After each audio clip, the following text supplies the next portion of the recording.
San Francisco police have increased their reward to $250,000 now for information regarding the murder of Nicolette Fitts and the disappearance of her daughter, Arianna. This was 6 years ago.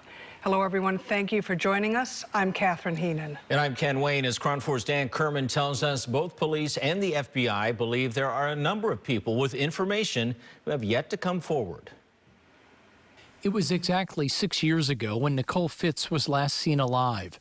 Days later, her body was found in a shallow grave in McLaren Park. Police don't believe Fitts' daughter Arianna was with her at the time of her murder, but the child remains missing. She was 2 years old at the time of her disappearance, and Friday, the National Center for Missing and Exploited Children released this age progression image of what they think Arianna might look like now at the age of 8. We ask that you take a long look at the photos of Arianna, which includes the new age progression photo. Please contact law enforcement if you have any information to share. During a news conference Friday, the FBI and San Francisco police reassured the public and the family they have not given up their search for Arianna or her mother's killer. We continue to actively investigate this case. We will continue to investigate as long as it takes to find out what happened. In just the last few months alone, we have developed many new leads.